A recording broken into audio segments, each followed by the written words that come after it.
How far can you spit a watermelon seed?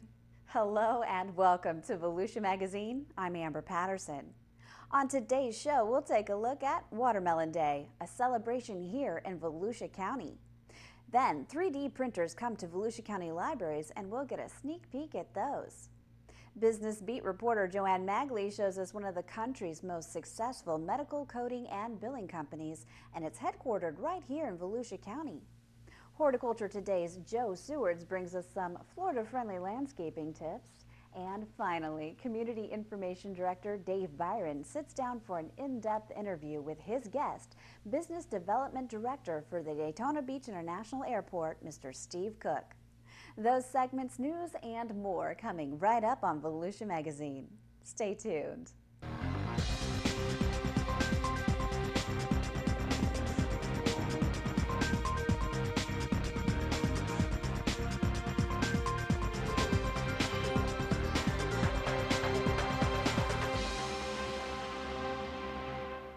Technology is moving at warp speed, and patrons at Volusia County libraries are equipped with what they need to keep up.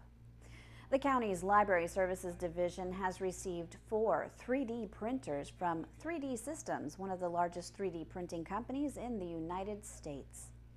3D Systems, in collaboration with the American Library Association, recently launched the Maker Lab Club. It's a program with membership available to libraries, museums, and science and technology centers that are committed to creating or expanding maker labs, maker spaces, and providing community access to 3D printers and digital design.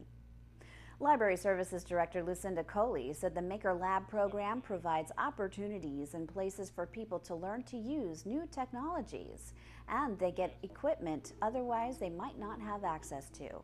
Well, library staff has been busy learning how to use our 4 3D printers, and starting in July they'll be deployed to our regional libraries. All 4 will travel at the same time, and each regional library will have them for a month. And they'll have programs and teach people how to use them, how to use the software, how to print items out on the 3D printers, as well as some open lab time. So they'll have really hands-on experience using the 3D printers. During July, the printers will be available at the Port Orange Regional Library for patrons. They'll be able to learn how 3D printing is changing the way people approach and solve problems, how they contribute to creative thinking and design, and how 3D printing is making a difference in the lives of people everywhere. The Port Orange Regional Library eLab will hold 3D printing labs July 21st, 23rd, and 30th at 10:30 a.m. and July 29th at 2 p.m. On July 10th at 2 p.m., Bill Sisler, a dedicated eNable volunteer, will explain how 3D printing is making prosthetic hands available to those who can't afford traditional prosthetics. eNable has printed more than 1,500 hands for people in 37 countries. On July 15th, children get in on the 3D printing action as part of the Everyday Hero Has a Story Florida Library Youth Program. Likewise, the 3D printers will be unmasked for teens July 23rd. For more information, you can visit volusialibrary.org or you can call 386-248-1745. The Volusia County Council is seeking citizen volunteers who'd like to spend the next year studying the Volusia County Home Rule Charter. The county charter, which is the equivalent of a local constitution for the operations of Volusia County government, requires a citizen review at least every 10 years. The County Council has opened the application process and intends to appoint 15 citizens to serve on the Charter Review Committee. According to the charter, the Citizen Review Committee must be appointed not more than 18 months prior to the next succeeding general election. The Charter Review Commission can look at the structure of the county government operations and the county charter itself. Any recommended amendments to the charter are placed directly on the next general election ballot. In addition to amendments, the Charter Review Commission can present a report on matters that do not require a vote by the Volusia electorate. Citizens who wish to serve on the Charter Committee must fill out an application no later than June 29th. Applications can be obtained on the county's website, volusia.org, or at the county manager's office by calling 386-736-5902. It should be noted service on this commission is voluntary and likely is to require frequent attendance at public meetings and additional outside reading. All commission members will be subject to the Florida Sunshine Law. Florida is the country's top producer of watermelons. Watermelons are staples at picnics and on fruit platters across the country, but especially right here in the Sunshine State. The Volusia County Farmers Market recently celebrated Watermelon Day with Florida Watermelon Queen Kelly Wilder and a host of festivities. As she welcomed shoppers, Ms. Wilder shared some tips on picking the perfect watermelon. The best way to select a watermelon is to look, lift, and turn. This is a method that I was taught. And what you want to do is you want to look at the melon and make sure that it doesn't have any dents or bruises. And then you want to lift it up and make sure that it's really heavy for its size, because watermelon is 92% water. And then you want to turn it over and make sure that it has that creamy yellow spot on the bottom, because that's where it sat in the sun and got nice and ripe. And of course, there was the traditional watermelon eating contest and seed spitting contest. Vendors offered free samples while county extension agents and representatives from the Fresh from Florida and the Florida Watermelon Association handed out recipes and information about watermelon production. Oh, we have Watermelon Day, and this is celebrating Florida watermelon and Volusia County watermelon. We are the #2 state in the nation. Actually, we compete with California and Texas, but lately we've been #2, and we produce the most watermelon. It's a $138 million industry. Watermelon Day was sponsored by the University of Florida Volusia County Extension, Volusia County Farm Bureau, and the National Watermelon Promotion Board. Here's a good trivia question for you. Is watermelon a fruit or a vegetable? Well, it's both. Watermelon is packed with lycopenes and vitamin A, B6, and C. It's also the most consumed melon in the United States, followed by cantaloupe and honeydew. For more information, you can go to volusia.org/extension. Hello, I'm Volusia County Sheriff Ben Johnson with an important public service announcement.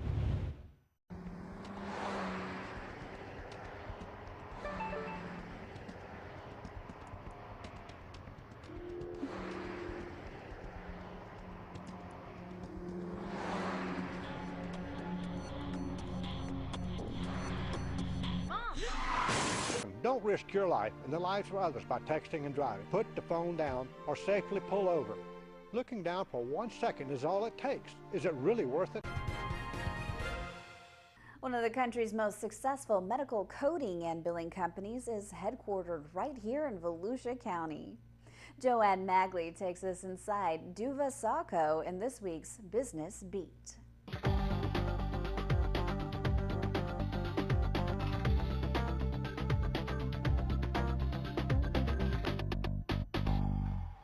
DuvaSawko is a coding, billing, accounts receivable, and practice management company in Ormond Beach, owned and operated by Dr. Charles Duva and Dr. William Sawko. The most important thing to us when we started this company is, and has been, is our reputation. I said to my partner when we first started, I said, you know, I really am not really concerned about how much money we make. I don't want to lose money, but I'm mostly concerned about our reputation.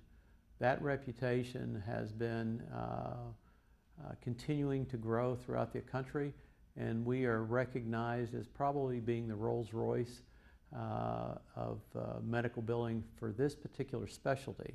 MPros is the name of the emergency medicine practice management company, one of the oldest physician corporations in the state of Florida, in business since 1976, with 60 physicians staffing 4 emergency departments in Volusia and Flagler counties.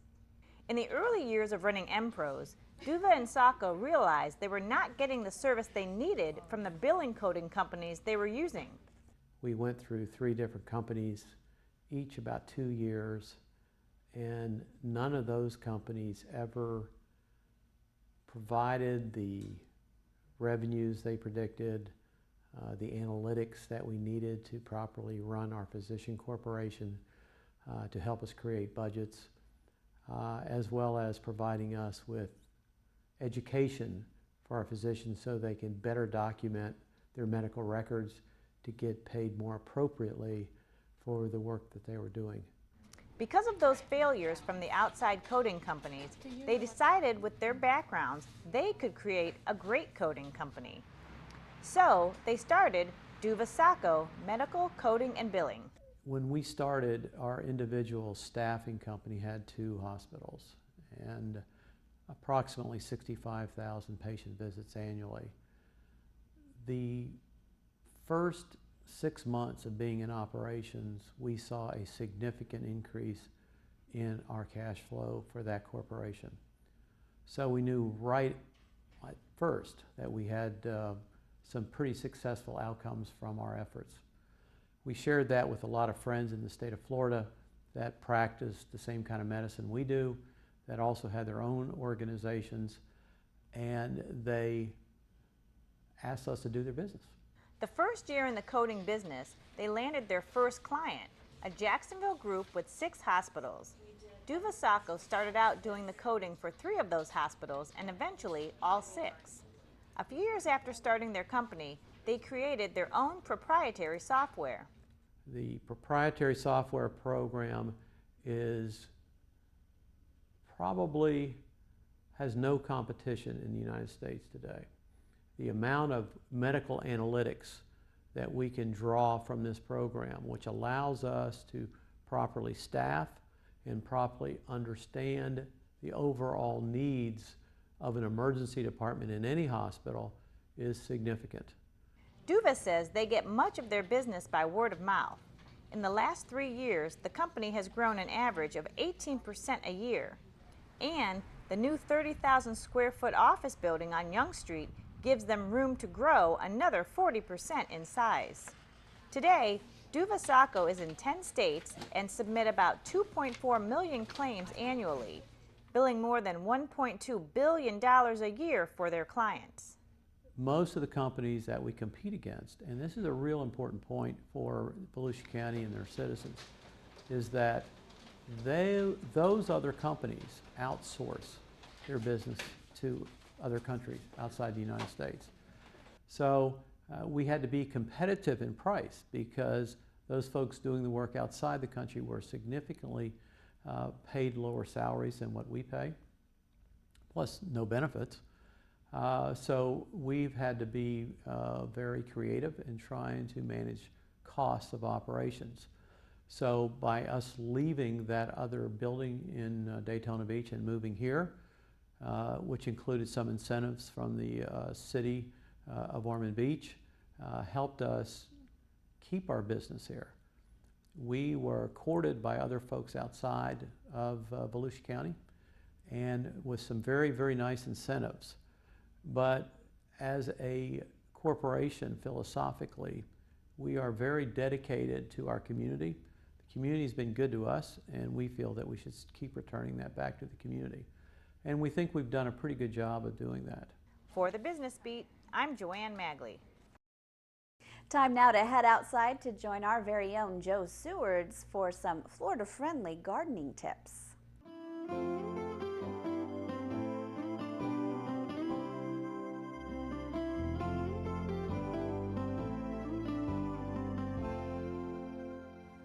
Hi, I'm Joe Sewards and welcome to Horticulture Today. This is our alternative growing area, you might call it. Again, this being a demonstration and teaching garden, we want to show people different ways to grow edible crops at home. If you don't have very much space, if you have poor soil, there are still ways you can grow vegetables. Here we've created an arbor and we're growing cucumbers up the arbor. Again, it saves space. And oh, by the way, these cucumbers are growing in hay bales.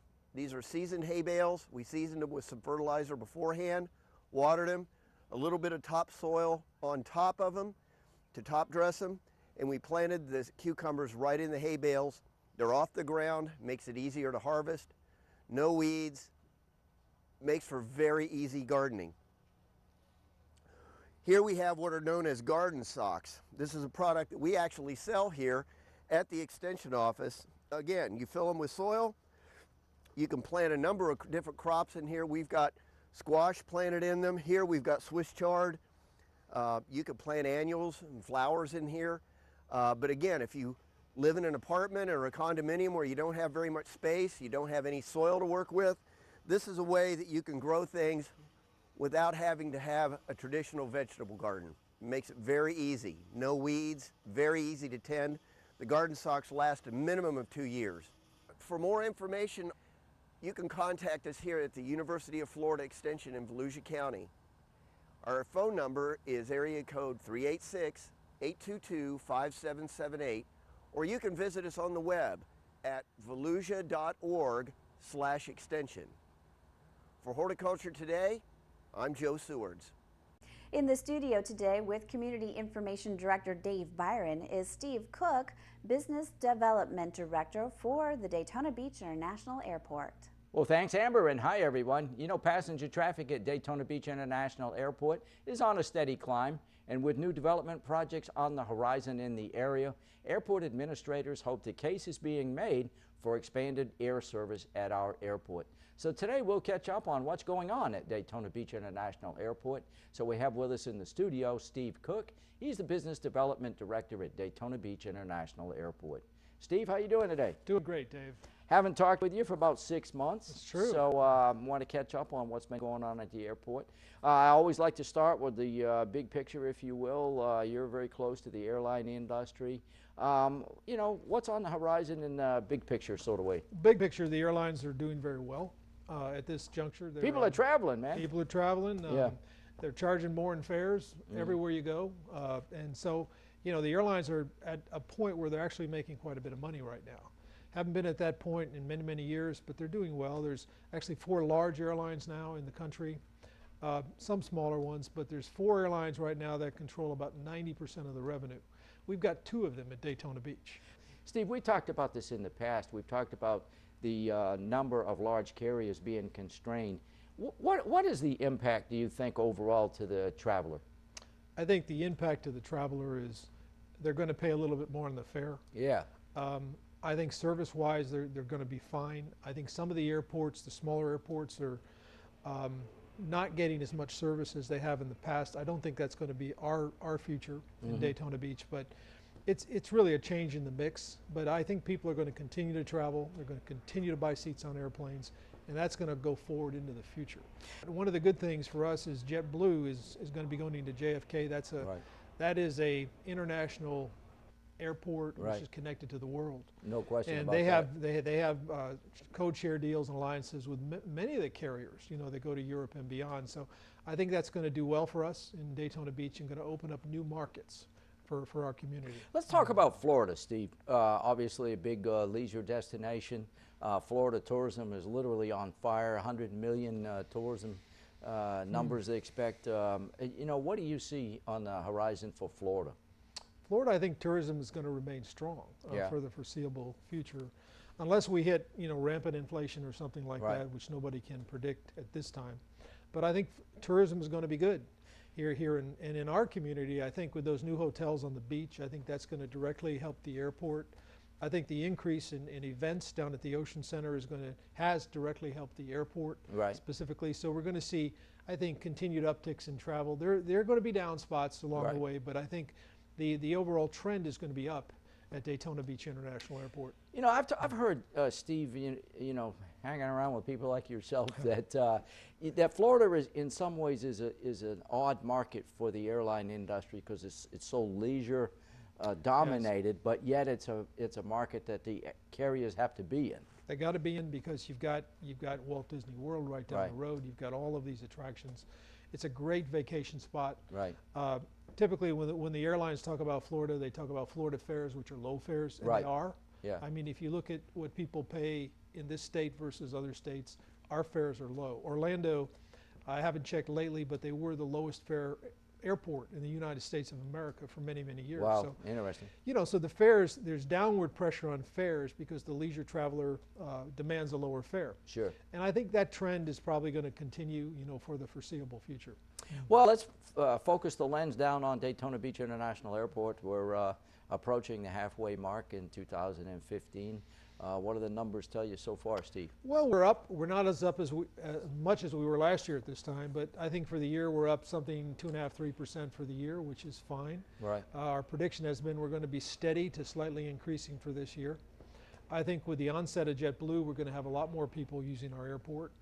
And we're continually going to American and to Delta to try to get them to put in more seats in this market, because what we've seen is when we have more seats, and in our market, we tend to fill those seats. Right. So I think that's a message we're going to keep sending out to these airlines, that there is a great opportunity here at Daytona Beach International Airport. Well, you know, the fact of the matter is, as you've told me numerous times, you know, our carriers, Delta and American, are running in and out of here virtually full. So if you look at the numbers, it's a math thing. If you don't have any more seats and it's full, I mean, that's the message. You know, we want to see them do more. And we want to see them bring in larger gauge aircraft to the extent that they can, because we know that if we get those additional seats, we're going to fill most of them. And that is a message going forward. And I think with the development at the Speedway, with the other things that are going on in our community, there's going to be that upward pressure on demand, which is going to fill those seats.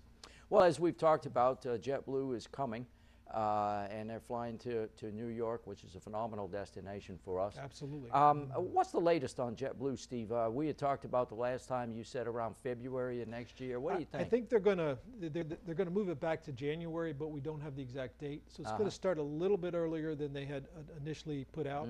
And we're putting together all the logistical stuff right now on the gates, and actually where they're going to be operating, you know, how the bag claim is going to work, where the ticketing is going to be, all of those things. Right. We actually had a representative from JetBlue down yesterday and took a full tour of the terminal, and we're getting all those things in order so that when they do start service, everything is going to be 100% set up. Have they given you any indication as to when those fares are going on sale? My guess is sometime later in the summer. I don't have an exact date, but I think they've told us that they tend to start selling seats earlier than most airlines. So I'm thinking summer, fall, something like that.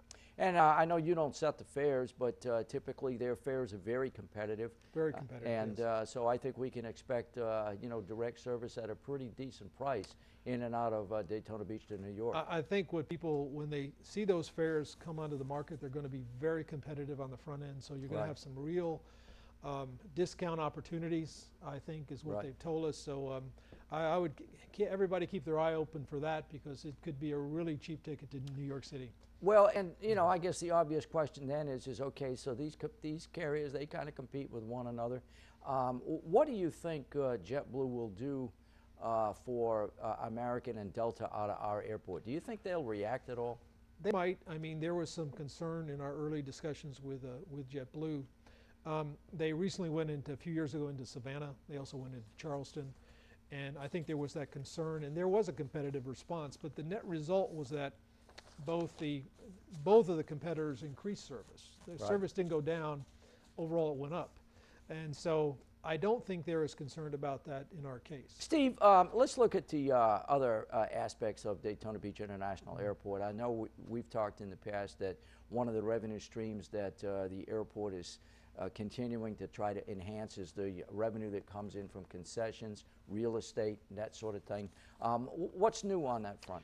Well, of course, we have our new food and beverage concessionaire, Faber, Co. and Gregg out in the Northeast, and they've completed their improvements. It's great. It's beautiful. The service and the products are great. So that's in place at this time. They doing okay, Steve? They're doing great. They're making more revenue than the last guy did, and they're very impressive. So we're very pleased with them. We have a beautiful facility out on the concourse. Yes, we had a grand opening. I think you were there. I was. Yeah. You were there. Beautiful facility. And we're doing our parking lot. We have Republic Parking. We did a competitive solicitation. We got Republic. They're going to replace the revenue control system. It's going to make it much easier for the public to get in and out of the parking lot. We're going to do new paving, new striping, new lighting. We're going to do new signage. That's going to happen this year in the parking lot. So all that's happening. You know, we're just doing a new restaurant out on ISB, which is on our property for hooligans. And they're starting construction now, hope to be open by the Daytona 500. The reason why we're talking about this, Steve, is because those enterprises on airport property, the hotels and, you know, the restaurants and that sort of thing, they're a revenue stream for the airport. They're absolutely crucial. We have 4 hotels. We operate, as you know, as an enterprise fund. We don't receive tax dollars from Volusia County. And so what we do is we have to generate the income on the airport to support the airport. So we think about that every single day. Right now we're doing a new strategic plan to look at our property on the south side, see how we can develop that property in the optimal way. That's on the Bevel Road. Bevel Road, yeah. We have 175 acres there or so on Bevel Road, and so we will want to develop that property and have that contribute to the revenue stream at the airport to keep the airport self-sufficient and off the tax roll. Yeah, I think, aren't you talking about a new entrance or on Bevel Road? Yeah, that's been approved. There's going to be a new signal light just on the north side of Pelican Bay, and it's going to go into that 95 acres, which is all new territory, and certainly could be developed by somebody who would want to come in there for commercial or aviation industrial type development. So that is there. That is an opportunity. That if you combine that with the improvements on 95 and I-4, you've got a site that has tremendous access to Central Florida through I-4 and I-95. So it's a blue ribbon site for somebody that wants to come in there at some point and develop. What type of enterprises do you see naturally fitting into that piece of property, Steve? Well, I think along Bevel Road you're going to see some commercial development, and I think at some point, maybe 800 feet back from Bevel Road, you'll see aviation development. Our goal is, of course, to move in as much aviation centric business as we can. That's really what we are. But the commercial development is good because it provides revenue to support the operation. So we're right now in a strategic plan to basically define where the lines are going to cross in there and where they're going to be. Hopefully bring that to the council within the next year or so. But there's a lot going on in Daytona Beach, and I think, Steve, you know, I think probably more air service is probably in the cards, I would think. I think so. I think it's this airport has a future, and I think it's going to go forward, and it's going to surprise everyone. Right. Well, listen, I can't let you get out of here without just reminding everyone that you're going to enjoy some well-deserved retirement. That's true. And so this is probably going to be our last interview I here think in it might be. Lavish studios of Volusia Magazine. If Steve, we can do one more before August 31st, we can do it. all right. Well, Steve, I want to thank you for being with us. And if we don't catch you, happy retirement, but I think we will. Thanks, Dave. Our guest today, Steve Cooke. He's the Business Development Director at Daytona Beach International Airport. And with that, we'll go back to you, Amber. Thanks, Dave, and thank you for watching Volusia Magazine. If you have any questions about the show, you can feel free to give us a call at any of the numbers you see listed here, or you can log on to volusia.org and click on the News tab at the top of the screen to find us. Incidentally, you can also find the County Council's meeting calendar there too. In fact, you can use volusia.org to find out about meeting dates, workshops, topics of interest, activities, and how you can become involved.